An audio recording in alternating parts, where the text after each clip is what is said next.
Permiso a todos, ¿no? Qué pena. Antes. ¿Listo?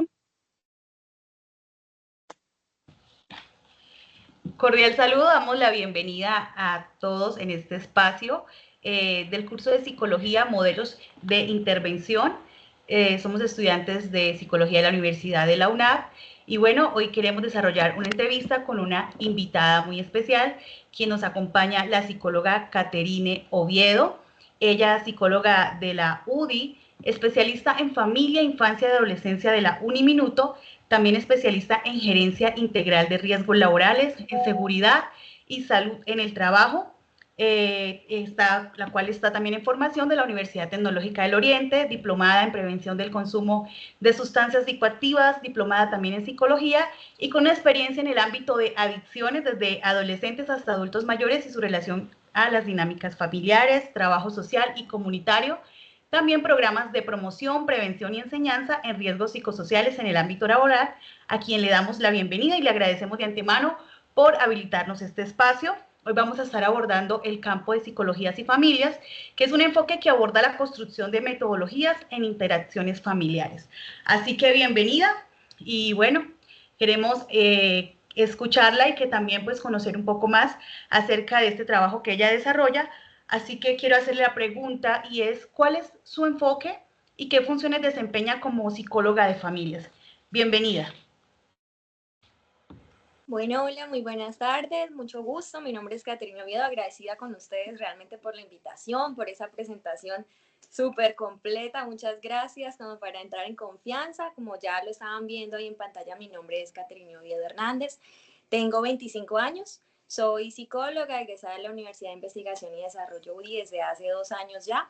Y bueno, especialista en familia, que es lo que nos trae en la tarde de hoy a esta reunión. Específicamente yo trabajo desde el área de familias en instituciones privadas que brindan servicio a chicos que están en rehabilitación del consumo de sustancias psicoactivas aquí en la ciudad de Bucaramanga. Especialmente trabajo con las familias de los chicos que están en proceso de rehabilitarse en cuanto a una conducta adictiva. Ahí es como mi trabajo que desempeño. Y bueno, también dando capacitaciones a algunas empresas de aquí del área metropolitana en cuanto al riesgo psicosocial, que todos los trabajadores pues estamos expuestos a estrés laboral, a varias dinámicas que nosotros como trabajadores dentro de una organización pues tenemos que aprender a diferenciar desde el ámbito psicosocial. Entonces ahí estamos desempeñándonos, también dando terapia individual desde el área clínica a mis pacientes de las instituciones que ya les comentaba, desde niños, adolescentes, adultos mayores, como lo decía en la presentación. Entonces, bueno, es básicamente mi trabajo. Qué bueno, Caterina, mucho gusto. Mi nombre es Darwin y yo tengo una pregunta y es basada en qué experiencias clave han influido en su forma de trabajar con estas familias. Ok, bueno, ahí tendríamos que hablar un poquito de mi formación como estudiante. Cuando estaba en octavo y noveno semestre en la universidad, a nosotros nos exigen prácticas clínicas. Entonces esas prácticas clínicas hacen que a mí me remitan a un centro de estos de los que les estoy diciendo como estudiante, y ahí aprendo y empiezo quizás como uno con ese miedo de empezar sus prácticas, a empezar a ejercer lo que nos han enseñado los docentes, a llevarlo a la práctica, a aprender a qué es una terapia realmente con un paciente frente a frente, con una familia frente a frente, siempre guiada por supuesto con la psicóloga de base. Pero ahí inicia como tal mi formación, a decir, estas experiencias desde estudiantes hacen que yo me enfoque directamente a las familias de las personas que lo necesitan. Para eso tendría que decirles que ya lo vamos a ver más adelante, pero que la familia es nuestro primer sistema, el primer sistema del ser humano, en donde él es un fruto y depende del ambiente donde el ser humano se mueva, va a dar el fruto de. Entonces ahí fue cuando me di cuenta que muchos de los chicos que son rechazados por la sociedad, que la gente cuando los ve consumir lo único que trae son prejuicios sobre ellos, que piensan que los van a robar, que no tienen familia, en realmente sí tienen familia y realmente sí vienen de una familia no necesariamente de adicciones anteriores, simplemente pasó algo en su sistema familiar que los hizo llegar o detonar en una adicción. Y a través de esas experiencias, el ver cómo uno de profesional de la salud mental puede influir, orientar a estas familias a dirigirse a quizás modificar algo de su sistema familiar que no está dando buenos resultados puede traer frutos positivos, es como decir, este es mi enfoque, esto es lo que quiero. Y quizás, como les decía, el trabajo en adicciones, específicamente en las familias, no es tan fácil, como decimos, porque tenemos a un individuo del que nosotros vamos a tratar de orientar a través de nuestra profesión, pero no solamente ahora tenemos al individuo que tiene una adicción, sino tenemos a su sistema familiar.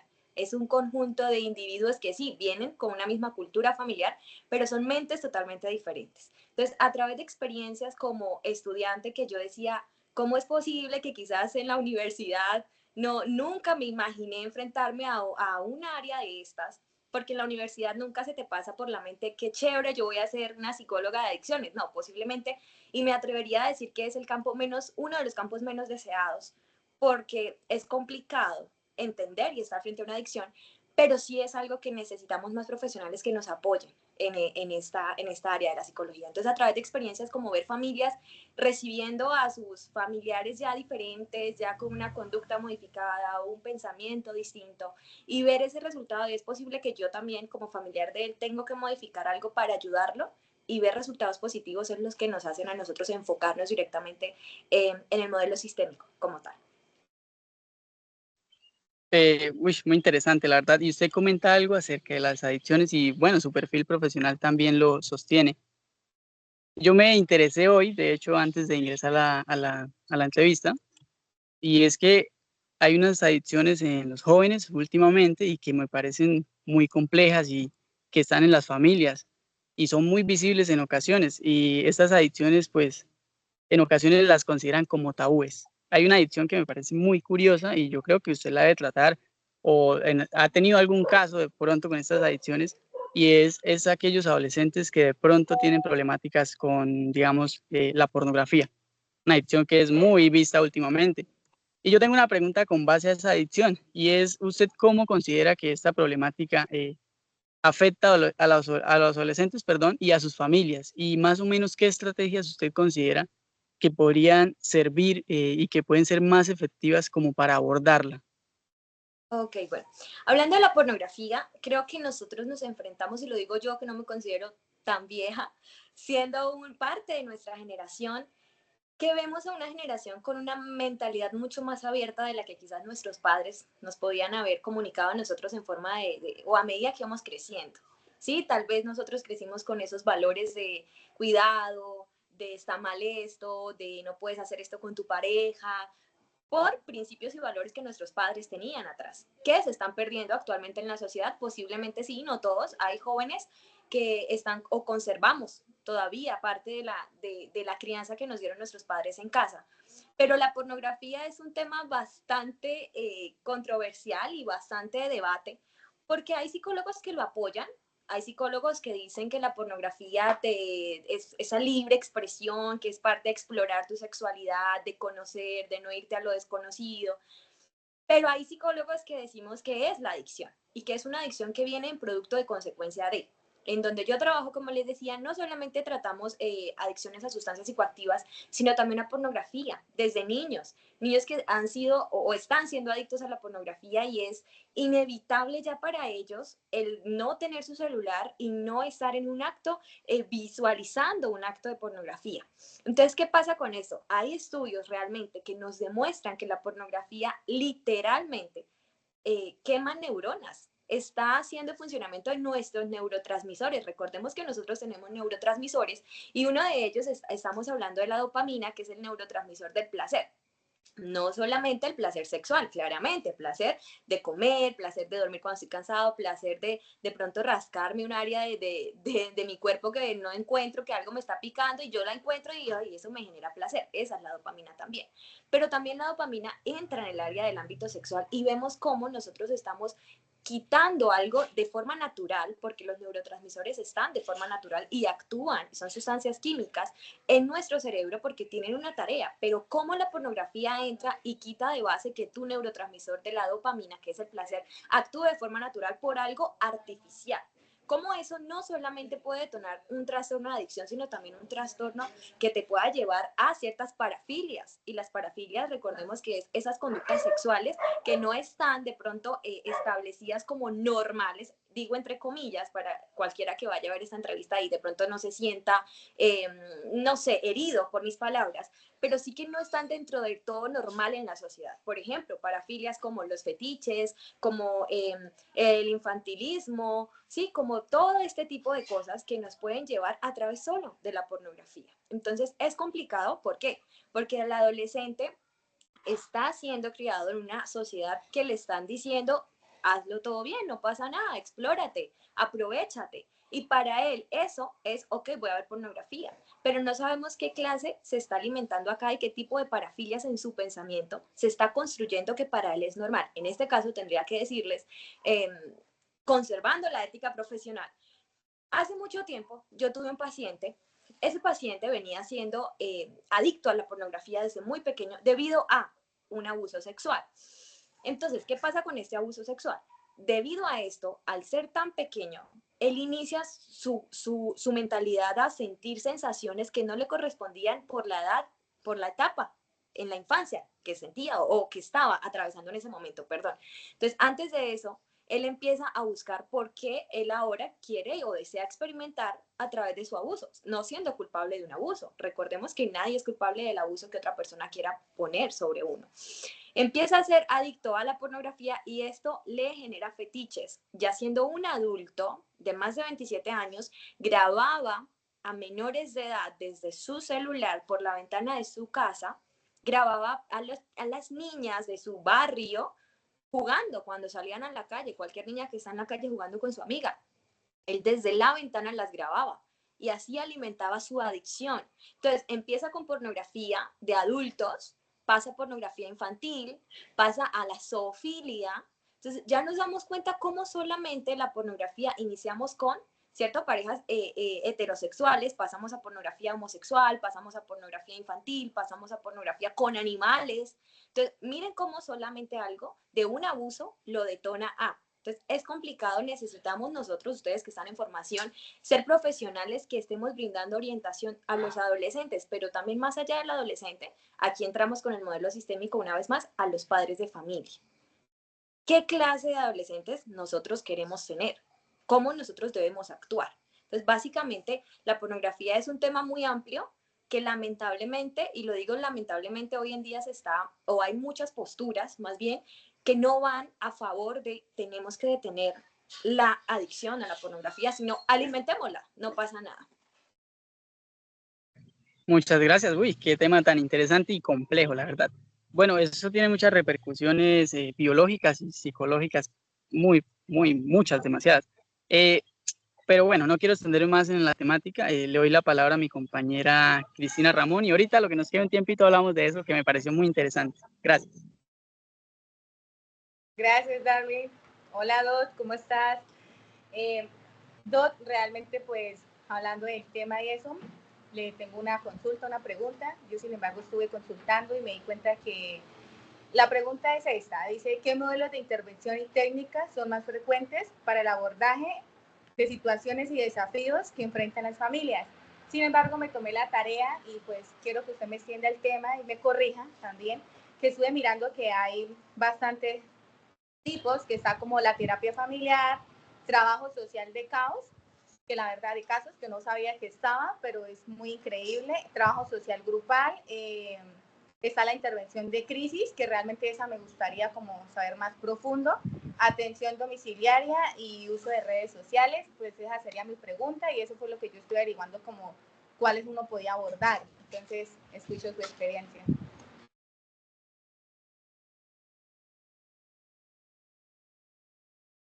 Les pido un momento, por favor, ya respondo la pregunta, discúlpenme, que tengo un poquito de ruido, entonces ya denme un momento. Dale, doctor.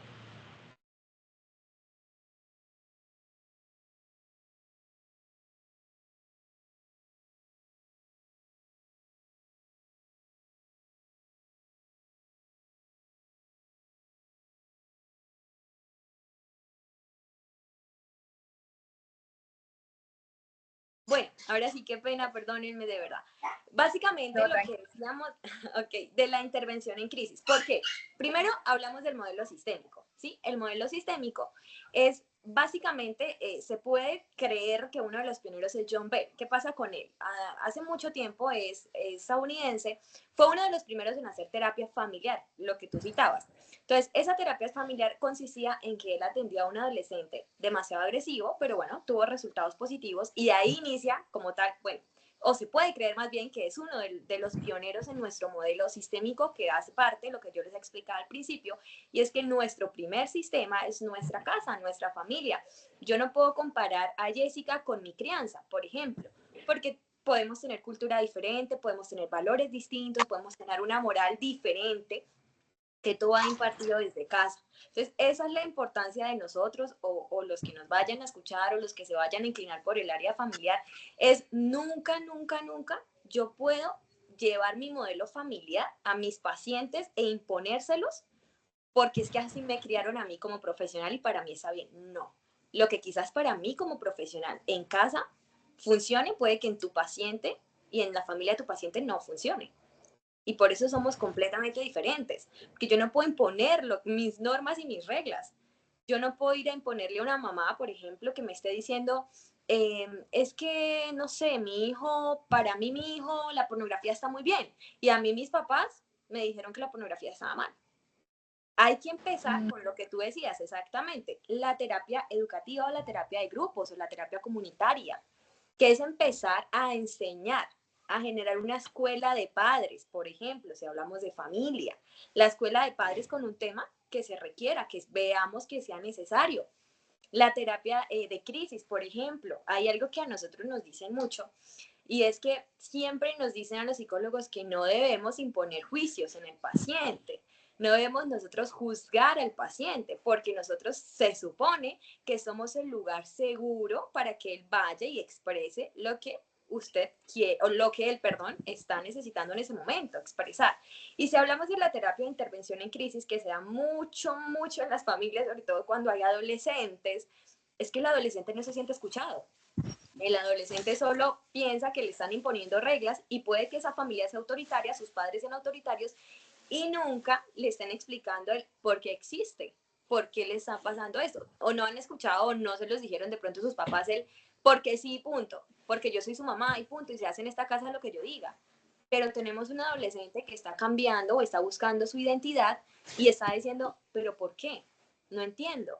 Y según estudios nos demuestran que la etapa más difícil del ser humano es la adolescencia, porque está buscando la identidad, a qué grupo pertenecer. Entonces, ¿por qué hablo un poquito de esto? Para entender un poco de la intervención en crisis que se da muchas veces en adolescentes o en jóvenes que de pronto nunca resolvieron heridas de su adolescencia y van a terapia con sus padres porque no se entienden. Y la terapia de intervención en crisis es que yo estoy ahí. Si hablamos un poco desde la parte del modelo sistémico, ¿por qué? Porque también puedes hacer terapia de intervención en crisis desde el modelo clínico, por supuesto. Pero si lo hablamos desde el sistémico, desde el área familiar, nosotros tenemos que estar con todos los que han sido víctimas, entre comillas, del problema o de la crisis que están atravesando, porque muchas veces sucede que nosotros como profesionales, si citamos a uno por uno al principio, nos vamos a dejar guiar primero por la versión que nos contó el primer paciente.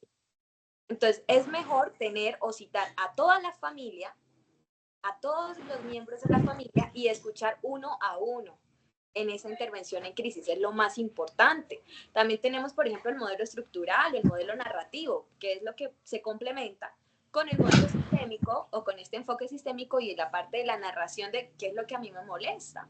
Y que el adolescente, el joven, incluso el niño, bueno, claro que con los niños, y hablando de la infancia, usamos otros métodos, otras estrategias como test, el test de la familia, el test que seguramente ustedes tuvieron que ver si estamos aquí es porque ya de pronto lo vieron, por ejemplo, el test de la familia, dibuja tu familia, ¿no? Dibuja la familia, entonces nosotros como profesionales mirar qué es lo que está sucediendo.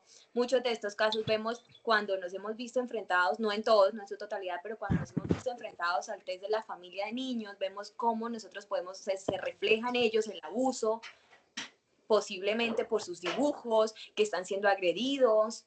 Y también es muy importante visualizar desde la parte de intervención en crisis, si es con un niño, por ejemplo, de qué manera él me puede a mí estar refiriendo el maltrato o el abuso que estoy recibiendo desde casa, porque recordemos que la violencia en pandemia, si hablamos un poquito de la pandemia, que fue algo que nos tocó a todos absolutamente a todos, en pandemia se incrementó y los estudios nos demuestran a nivel de Santander cómo la violencia intrafamiliar incrementó en los santanderianos, por ejemplo.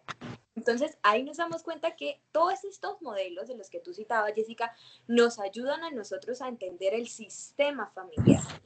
Y absolutamente sí, los que tú citas, pues son los que básicamente, como una terapeuta familiar, pues también puede poner o pone en práctica con sus pacientes.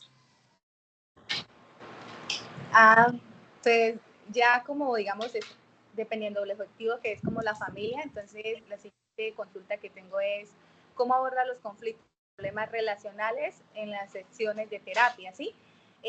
Pues ya escuchándola a su merced y un poco deduzco que podríamos con la psicoterapia interpersonal y la terapia familiar para poder resolver como ese conflicto dependiendo el objetivo que se quiere lograr, ¿no? Claro, ahí tenemos que tener presente primero que no todas las familias son iguales, ¿cierto? Segundo, que claramente no siempre todas las sesiones vamos a tener a toda la familia. Lo hablo desde nivel personal. A mí, cada terapeuta, así como cada paciente es diferente, cada uno de nosotros, de los profesionales de la salud mental, somos distintos. Y podemos nosotros intervenir de manera diferente usando las mismas técnicas, sí, pero como el profesional también pueda ir viendo el caso al que se está enfrentando. Entonces, ¿qué sucede? En mi caso, lo que les explicaba al principio, a mí me gusta la primer sesión, si es de familia o terapia de pareja, por ejemplo, tener a todas las partes involucradas del sistema. A raíz de lo que nosotros podemos encontrar, entra lo que tú hablas, de la terapia individual. Entonces, ahí, ya cuando entendemos todo, ok, voy a trabajar esto, ok, yo veo que podemos orientar de esa manera, yo veo que el niño, el adolescente, la hija, el hijo, el padre, la madre, sí, aquí hay este conflicto, empiezo entonces a armar el plan de trabajo y ahí inicia la terapia individual, porque claramente tenemos que trabajar con todas las partes de manera individual, eso es importante. Y luego ya, conforme nosotros vayamos avanzando, nosotros ya volvemos otra vez a hacer una terapia grupal, que es como tal de la parte estructural de todo el sistema. Pero sí, es diferente y depende del caso que, por ejemplo, muchas veces llegan a consulta, y si hablamos desde el área de las adicciones, otra vez citando las adicciones, por ejemplo, llega el familiar y él piensa que solamente la terapia es con la persona que tiene la adicción y yo estoy perfecto, yo estoy bien, pero muchas veces no se dan cuenta que es que el familiar es codependiente a la sustancia porque ellos son codependientes a los hijos adictos. Entonces, piensan que el familiar va a dejar de ser codependiente a la sustancia, pero ellos siguen alimentando una codependencia. Y vemos cómo el daño sigue alimentando una adicción de. Entonces, por eso es que nosotros tenemos que trabajar absolutamente con todo el sistema familiar y no solamente con la persona que está en una problemática como tal, en este caso citando mi área laboral o mi fuerte más bien, que es que hablo desde el área de las adicciones, ¿no? Listo, Midor. Igualmente, muchísimas gracias. Me quedó súper claro. Entonces, le doy espacio a mi compañera Sara Ibarra. Gracias. Muy buenas tardes. Ay, qué pena. Por esto. Bueno, ok.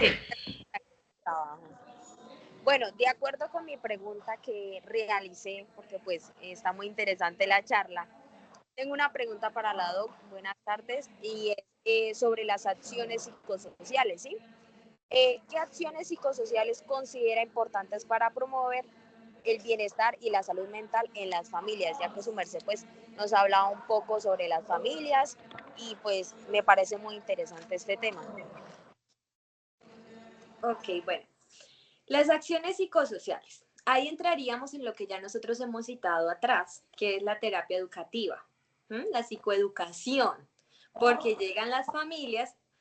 Seguramente les va a pasar a ustedes cuando empiecen a atender, ya sean profesionales que se van a enfrentar a la paciente, sobre todo pasa mucho, y no quiero hacer aquí un sesgo o un prejuicio ante los pacientes que nosotros tenemos, pero pasa, y es que se van a enfrentar de pronto a mamás y les van a decir, pero usted qué me viene a enseñar a mí, pero usted cómo me va a enseñar. Y ahí es cuando nosotros, es nuestro desafío. Pero usted, por ejemplo, en mi caso, que les dije mi edad, que estoy atendiendo desde hace 2 años que me gradué, entonces llegan a terapia, pero usted tan jovencita, ¿Usted qué me va a enseñar a mí de mi hijo? O sea, ¿usted qué me va a enseñar a mí de la problemática que yo estoy? Sí. Pero recuerden que nosotros estudiamos, que nosotros tenemos muchos años en formación, que eso no es solamente ir a que nos diga que es ser psicólogos y ya, que nosotros somos una ciencia.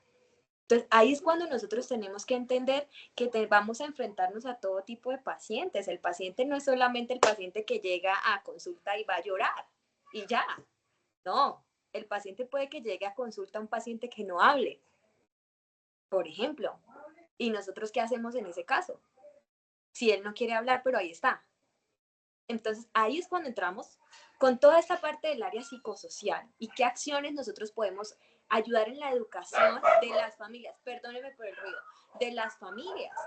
Entender que los papás y enseñarle a través a los hijos y a los padres que los hijos no van a ser iguales a ellos, por ejemplo, y que por eso tenemos que promover un lenguaje y acción que promueva y ayude al bienestar de su salud mental.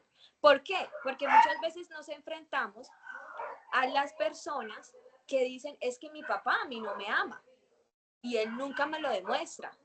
¿Qué tenemos que hacer nosotros? Empezar a educar y a enseñar que nosotros tenemos lenguajes del amor diferentes y que en la familia también está ese lenguaje del amor distinto, que hay 5 tipos de lenguaje del amor, que los actos de servicio, por ejemplo, que tu mamá te haga la comida cansada, no es la obligación, es que mi mamá, porque yo tengo 18 años y es la obligación de ella mantenerme y darme alimento. No, eso es un acto de amor de tu mamá. Pero yo quiero que ella me diga te amo, pero a ella de pronto le cuesta por la crianza que tuvo, pero te está diciendo te amo al tenerte un platito de comida, al atenderte, al brindarte un espacio seguro, al estar ahí presente. Entonces yo quiero que mi papá me demuestre un te amo con un abrazo y que, es que él no me abraza nunca, nunca me abraza, pero tu papá te da tiempo de calidad, de pronto llega cansado del trabajo y se sienta contigo a preguntarte cómo te fue. Eso es un lenguaje del amor. Entonces ahí en ese tipo de intervención que uno dice, ¿en serio? Hay que analizarnos, porque muchas veces es que nosotros, no les voy a preguntar porque ustedes me están preguntando a mí, no vamos al psicólogo. Y nosotros como psicólogos tenemos que ir, porque también tenemos traumas, porque también tenemos heridas, porque también tenemos que trabajar muchas cosas. Entonces llega el paciente que le dice a usted, es que mi papá no me demuestra amor con abrazos y usted nunca ha trabajado eso y a usted le pasó y usted no sabe que hay lenguaje del amor. Entonces usted dice, no, es mi papá, no la ama. No, tenemos que trabajarlo. Y a través de pequeñas acciones generamos grandes cambios en promover la salud o el bienestar de la salud mental a nuestros pacientes. El decirle, por ejemplo, a la mamá, el que tú grites a tu hijo, ¿en qué lo cambia, por ejemplo? ¿Por qué tenemos que alzar la voz para dar una orden? ¿Por qué? ¿No se puede dar la orden simplemente manteniendo el mismo tono de voz? Claro que sí. Pues claro que sí. Entonces, a través de la crianza y de que no tenemos nosotros que repetir los errores que han repetido con nuestros padres, por ejemplo, muchas veces los padres simplemente, y es una de las frases que si usted se va por el área de familia, se va a encontrar es la mamá que dice, es que a mí nadie me enseñó a amar, a mí nadie me enseñó a criar a un hijo, así me enseñaron a mí me pegaba, mi mamá me dejaba, porque si le preguntamos a nuestros padres cómo era la crianza de ellos, no es nada como a comparación, por ejemplo, la mía. Entonces ahí tenemos que entender, ok, y ahí tenemos que educar padres, orientar más bien, orientar a padres, madres y orientar a hijos, que sí, sus papás los aman, porque también nos enfrentamos al adolescente que está y que quiere todo de manera permisiva. Entonces no es que el papá tenga que ser autoritario y es lo que tenemos que orientar. Papá, mamá, no es que tú tengas que ser el autoritario, el que pega para que te hagan caso. Hijo, hija, no es que tú tengas que generar todo sin límites o que tus papás te permitan todo. No, todo tenemos que tener un equilibrio. Entonces, nosotros en el sistema familiar, ¿qué es lo que queremos realmente a través de promover estas acciones? Es que todo se mantenga en un equilibrio en la familia. La familia funciona porque todos ponemos de nuestra parte. Porque papá, mamá, recordemos que hay diferentes tipos de familia. Sí, estoy hablando un poco de la familia papá, mamá, sí, pero también está el papá, hijo, mamá, hijo. Hoy en día en Colombia hay una familia que ya está establecida, no sé si ustedes sabían, que se llama la familia multiespecie, y ahí entran las mascotas. Entonces la mascota ya viene siendo de una parte de la familia y se llama familia multiespecie. ¿Quién dice que no si para esa persona es su familia? Entonces usted dice, uy, qué locura, yo no puedo creer que una mascota sea parte de mi familia, pero si a su paciente lo considera la mascota de la familia, entonces familia multiespecie. ¿Sí? Entonces, promover eso, ese tipo de acciones psicosociales, de decir, todos en la casa, todos en el sistema, somos distintos, venimos del mismo vínculo, pero somos personalidades, carácter, temperamento diferente y amamos o entendemos o sí, promoviendo, por ejemplo, en familia la comunicación asertiva, la escucha activa, que a nuestros papás a veces si uno dice, pero ¿por qué será? Porque los papás vienen de otra educación, porque nosotros, por ejemplo, nosotros los psicólogos venimos un poquito, somos un poquito más de entender, de comprender en casa, de estar bien. Pero, por ejemplo, si venimos con papás que han sido criados en el campo, que han sido criados así súper agresivamente por nuestros abuelos, nos enfrentamos a papás que posiblemente nos digan, usted es psicólogo, no me viene a mí a enseñar. Y son nuestros papás. Entonces, promoviendo la comunicación asertiva. Claro. Y lo digo yo, sí, lo digo yo desde hija que soy, y me enfrenté a comentarios así. Señora, Que muchas veces las personas que pues, que se crían en los campos dicen que es mentira que uno tiene depresión, que la depresión es vaya a la casa, la depresión es vaya busque leña, la depresión es esa. Entonces tenemos ciertos límites o por decirlo así tabús en las personas que la depresión existe, que existen estrategias pues para promover un poco eso, ¿sí? Entonces las personas no creen, no creen en eso. y ahí es donde entramos nosotros a orientar. Y yo creo que, bueno, a nosotros ya nos tocó un poco más, no digo fácil, pero no tan complejo como los primeros psicólogos que ya nos hicieron un camino a nosotros. Pero a nosotros nos toca en casa, volvemos a lo mismo. Si venimos de padres que han sido criados en el campo, yo me enfrentaba a comentarios de mi papá, yo no voy a ser un papá de doctora de locos, por ejemplo. Y que me tocó a mí durante 5 años de carrera, sentarme con él a decirle, papi, es que yo no puedo atender locos, o sea, papi, yo no, papi, tal cosa. Entonces, ok, a que ellos también entiendan qué es la psicología, porque muchas veces es que no saben, no promovemos la salud mental en casa.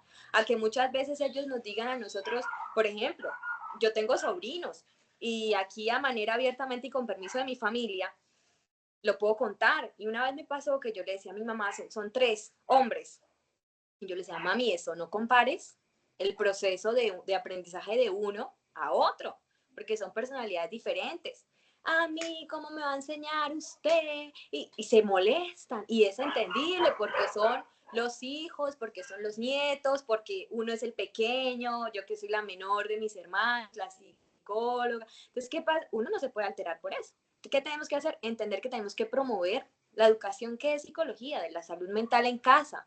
Si nosotros queremos tener futuros jóvenes, futuros adolescentes, futuras familias estructuradas, con responsabilidad afectiva, con inteligencia emocional, tenemos que empezar a fortalecerlos desde casa, porque es que desde ahí se crea el ser humano.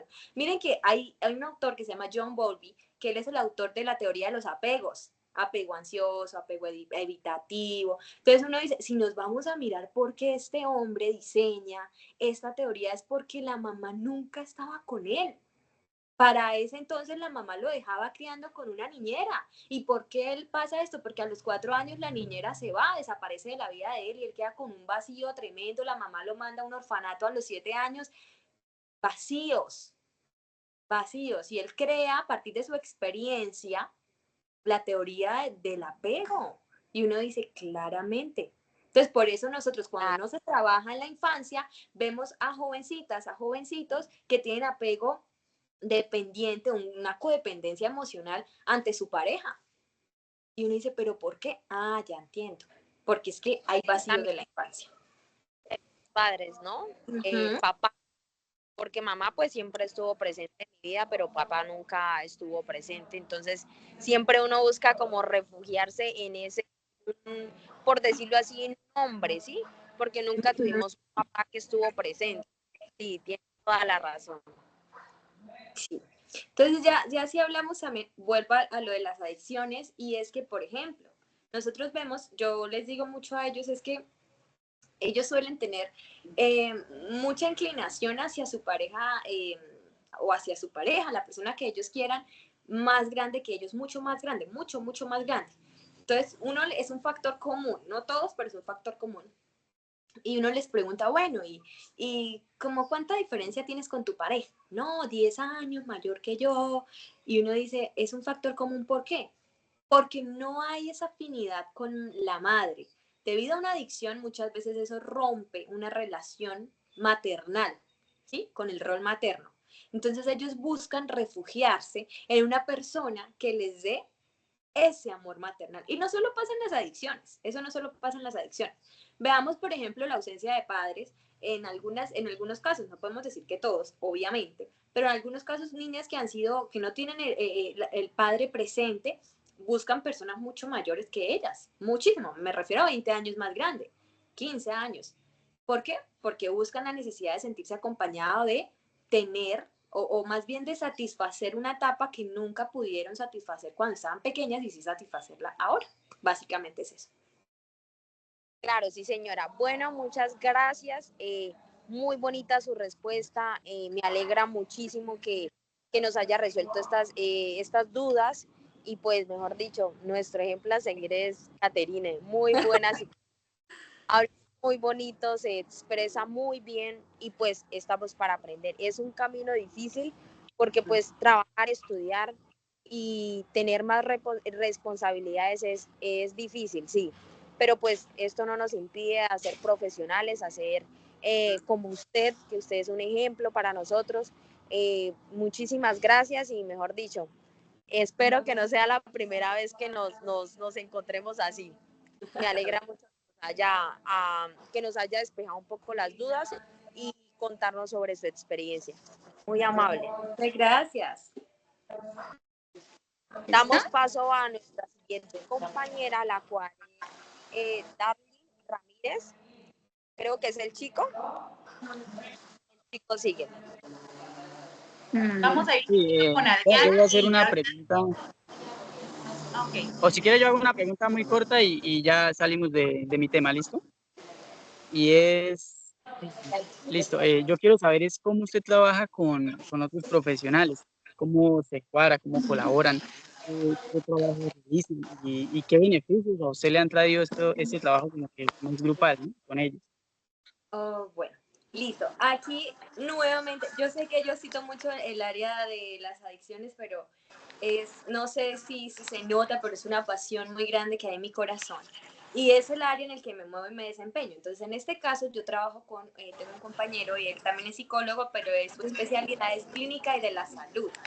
Nosotros tenemos que trabajar de la mano no solamente con mi compañero, sino también con enfermeros, también con psiquiatras, ¿sí? Que brindan el servicio a los chicos.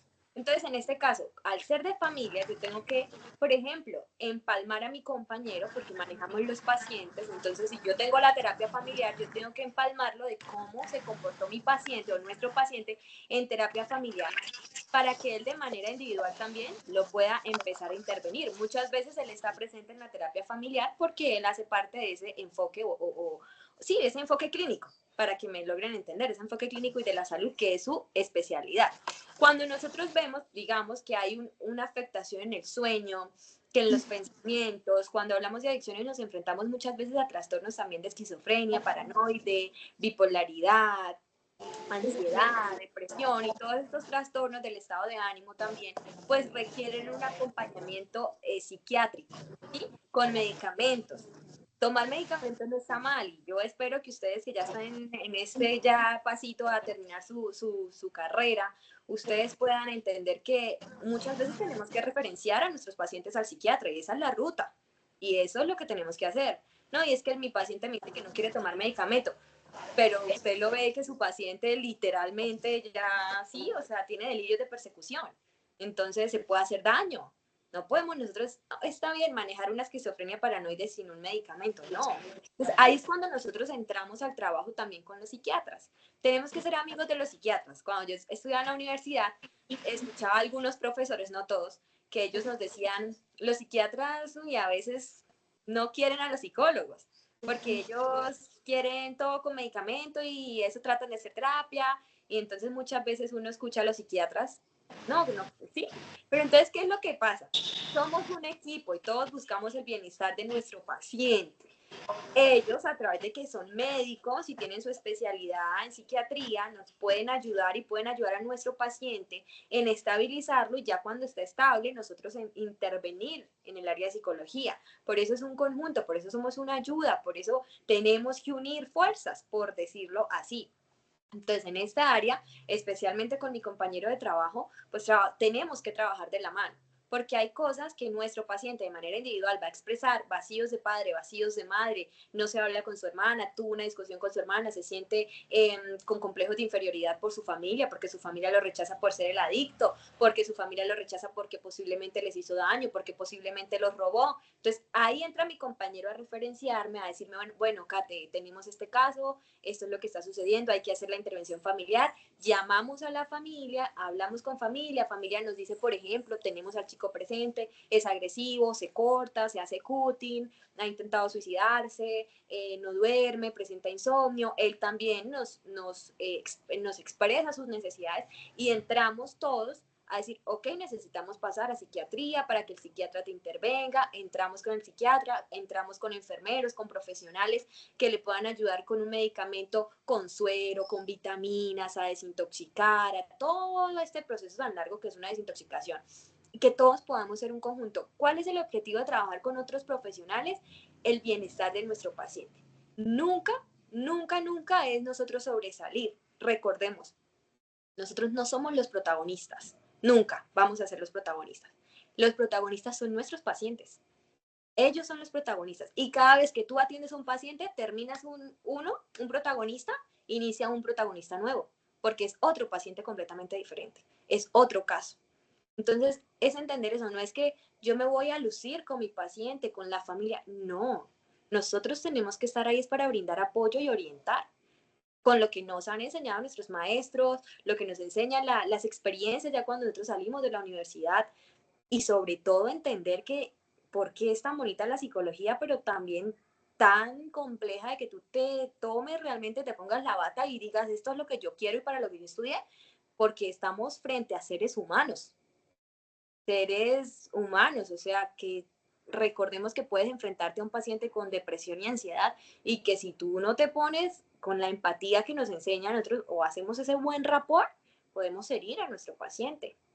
Entonces, no es como yo pueda recibir las cosas, porque nosotros tenemos que tener un corazoncito así, nos enseñan, ¿no? Tú no puedes llorar en consulta, pongámoslo en práctica. Yo me acuerdo cuando yo era estudiante, mis primeras consultas, eso yo salía, yo esperen, voy al baño, y eso me iba a limpiar las lágrimas, porque nos enfrentamos a historias complejas, a abusos, que uno dice, ¿cómo es posible que el ser humano le haga este daño a otro ser humano y de la familia?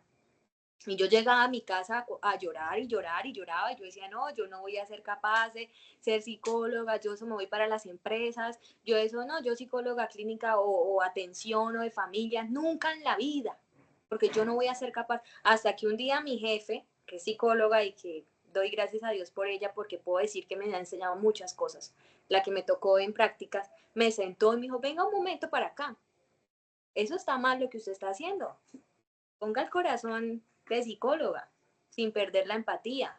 Y es verdad. Entonces, es que nosotros tenemos que entender que soy profesional, tengo que tener ayuda a otro profesional, yo solo no puedo. No es solamente yo sí puedo y trabajo solo, no. No, tenemos que aprender a trabajar en conjunto, es lo más importante. Igual, somos un sistema, entonces tenemos que hacer trabajo en equipo.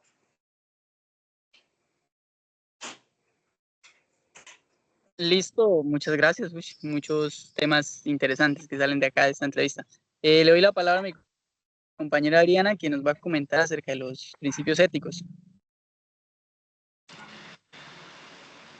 Buenas tardes, mi nombre es Adriana. Mi pregunta va más sobre la ética profesional, ya que podemos decir que la ética profesional se define como un conjunto de normas y valores morales, los cuales nosotros los profesionales o futuros profesionales debemos respetar al ejercer la profesión, ¿sí? ¿Escucha? ¿Sí? ¿Qué principios éticos guían su práctica profesional en psicología de familia? Bueno, yo creo que hemos citado algunos en cuanto a los ejemplos que hemos dado, el reservarnos siempre, siempre la privacidad de nuestro Ajá. paciente, eso es muy importante. De pronto, yo lo hablo abiertamente, de pronto citando casos, pero nunca, ni siquiera creo que he dicho el nombre de la entidad donde trabajo, porque también es algo ético por Sí. el bienestar de ellos. Eso depende de cada profesional también, o depende de la entidad donde tú te vayas a mover. Por ejemplo, si hablamos de terapia familiar y tenemos menores de edad, recordemos siempre, por favor, los consentimientos informados que los padres tienen que firmar porque son menores de edad y nos libramos de muchos problemas, incluso judiciales, que posiblemente como psicólogos podemos pasar. Entonces uno dice, yo de psicólogo puedo ir a la cárcel, sí, y no, más bien no lo entiendes hasta que no lo vives. Y ahí es cuando uno dice, me voy a cuidar en salud ahora sí. Y hago mis consentimientos informados, autorizando que la otra persona, si es un padre, que me va a autorizar que yo le dé terapia, que yo informarle al padre qué clase de técnica voy a usar con el niño, que esté presente, posiblemente en una esquina del consultorio, vigilando, porque es que tenemos que cuidarnos de salud. Y yo sé que uno dice, bueno, ¿y esto cómo entra en la ética del profesional? Claro, claro que sí, porque son menores de edad.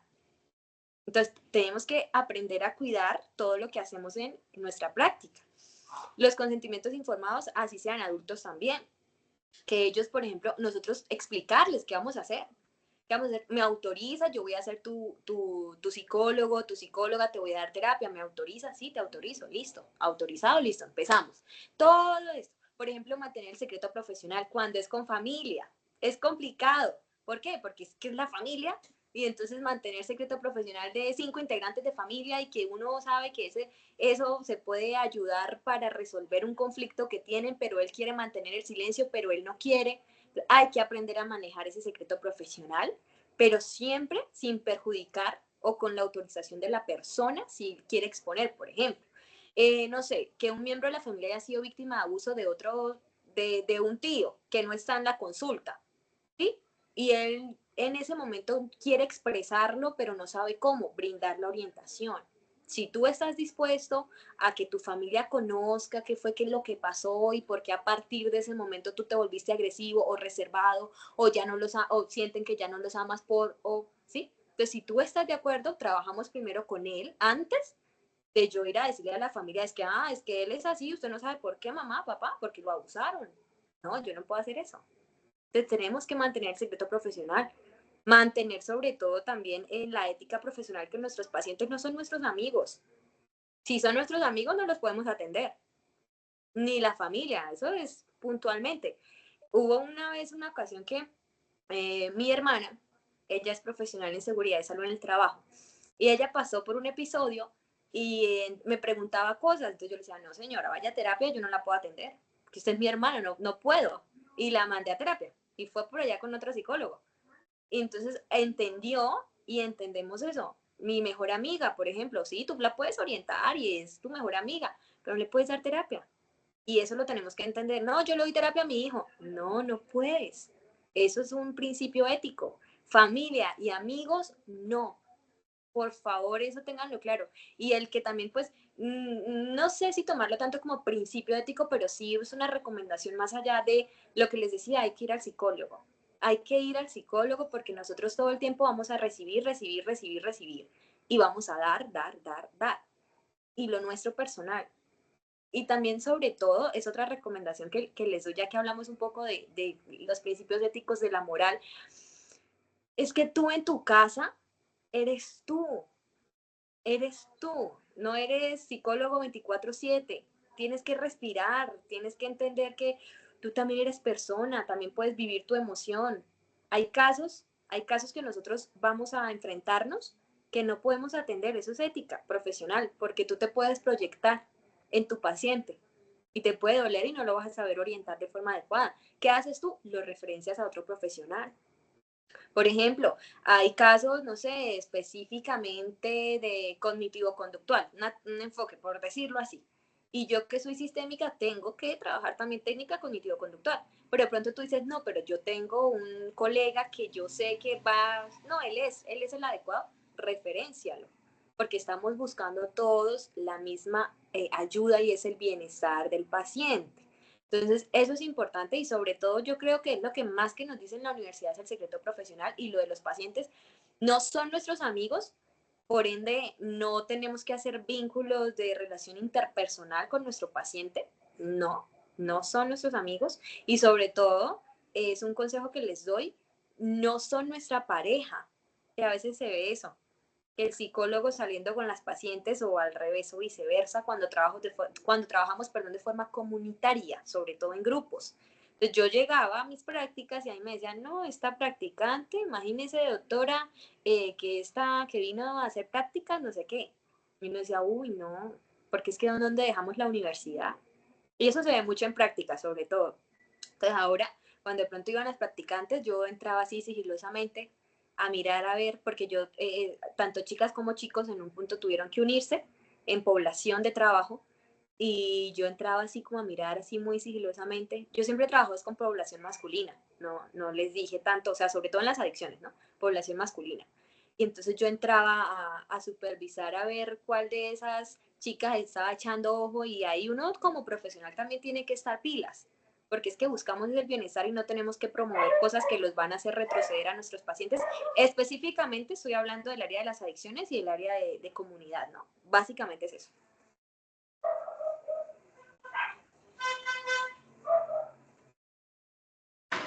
Ay, listo, muchas gracias.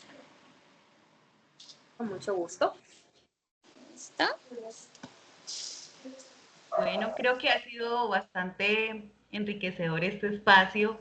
Hemos aprendido muchísimo y hay muchísimas cosas todavía que nos falta a nosotros por ir recorriendo y aprendiendo.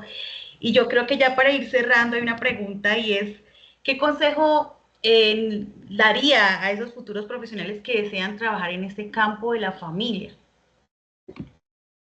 Sobre todo que hay que seguir estudiando, que nosotros no tenemos, al ser una ciencia, la ciencia avanza y nosotros tenemos que avanzar con ella. Tenemos que estudiar siempre, sobre todo es eso. Y más allá de consejo, es que nosotros podamos entender que como nosotros aprendimos un día en la universidad, van a llegar casos a nosotros, si somos de familia, que nos van a poner a estudiar. Y son desafíos y son retos. ¿Qué pasa si yo me enfrento a un abuso sexual y tengo que atender al hijo y al padre que fue el que abusó de su hijo? Y uno dice, no, Dios mío, hay que estudiar. Y hay que entender que esta es la profesión que elegimos y es una profesión hermosa del servicio a los demás.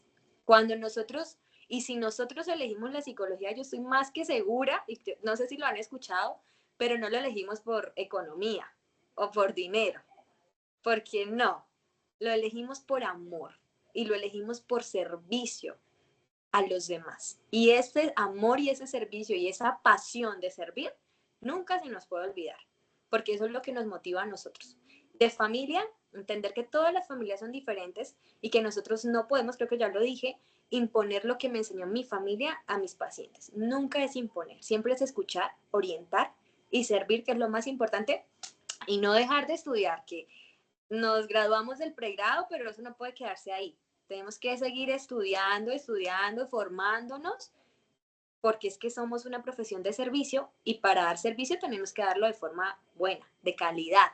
No que mi paciente vaya un día a mi consulta y diga, no, yo por allá no vuelvo, porque es que no.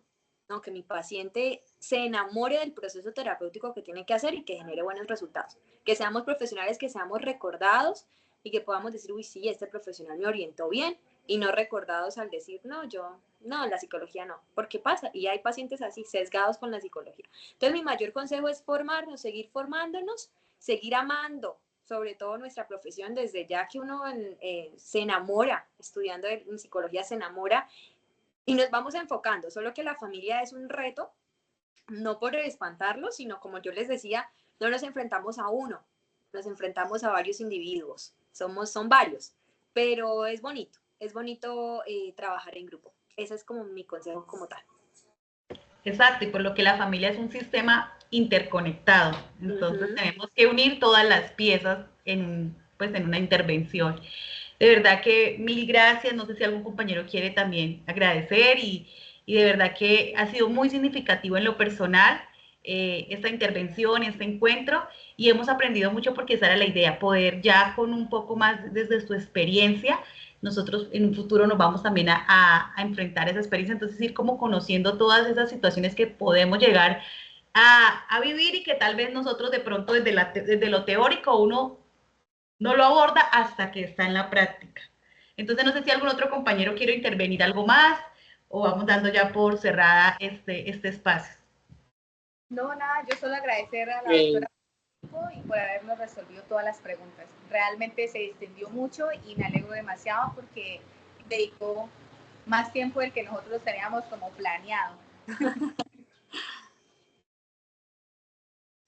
Pues yo creo que vamos dando fin, voy a terminar la grabación. Muchas gracias, en verdad, muy, muy chévere su entrevista.